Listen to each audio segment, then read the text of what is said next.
রাজনৈতিক দলগুলো আমি মনে করি তারা একটা সিম্বলিক কারণে আছে।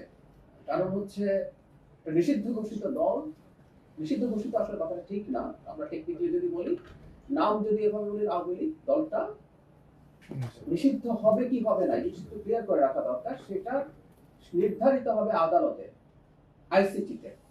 তারা মানবতা বিরোধী অপরাধে যুক্ত ছিল কি ছিল না সেই বিচারের পর নির্ধারিত হবে।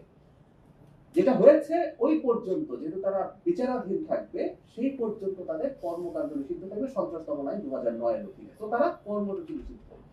এই দলটা এখন যে কোনো কর্মসূচি নিয়ে যদি মাঠে নামতে চায় তারা একটা আইন ভঙ্গকারী কাজ করছে। তো সরকার সেখানে ব্যবস্থা নেবে, এটাই স্বাভাবিক। এবং রাজনৈতিক দলগুলোর আসলে ওখানে করার কিছু নেই। এটা তারা সিম্বলিকলি হয়তো মাঠে আছেন, যেহেতু তারা বলছেন তারা অনেক কিছু করে ফেলবেন। আর সেনাবাহিনী আমি যেটা বলবো, এর মানে এই না যে অনেক কিছু তারা করে ফেলতে পারে। ব্যক্তিগতভাবে মনে করি না আওয়ামী লীগের সেই রকম নৈতিক সাহসও আছে। মানে আপনার একটা নৈতিক সাহস লাগে।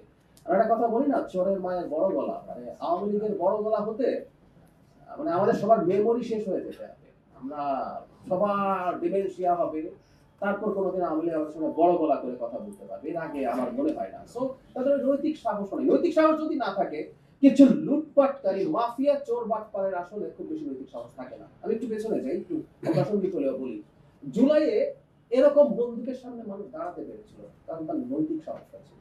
ও ধান্দাবাজ লোক ছিল না, ও দেশকে ভালোবেসেছে, এই দেশের ভালো করতে চেয়েছে। এত গুলি, এত মৃত্যু, এরপর মানুষ পরের দিন আবার গিয়ে দাঁড়িয়েছে।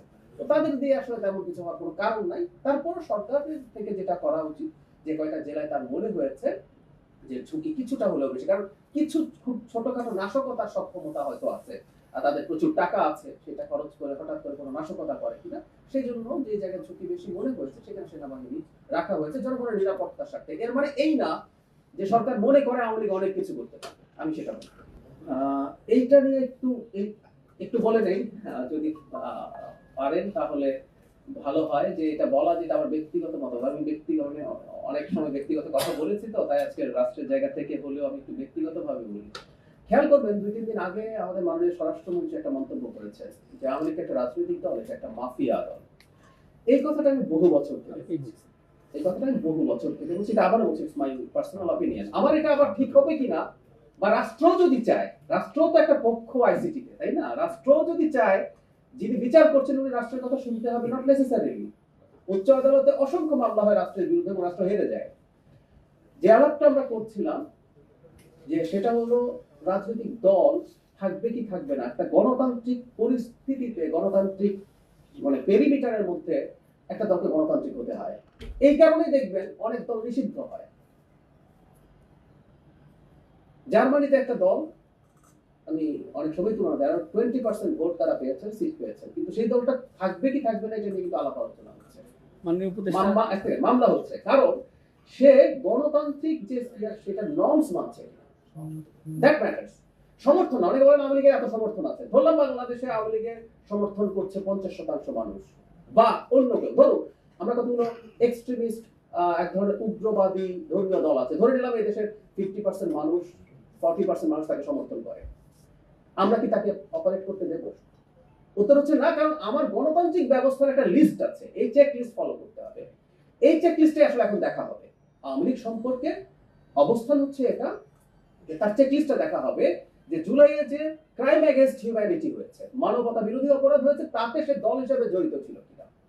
সে যদি দল হিসেবে, একটা দলের অপরাধ বা সমস্যা এগুলো থাকে, এগুলোর বিচার তো হচ্ছে, সংগঠন হিসেবে সে এখানে যুক্ত ছিল কিনা, আসলে সেটাই দেখার ব্যাপার। এটা একটা বিচারিক প্রক্রিয়া।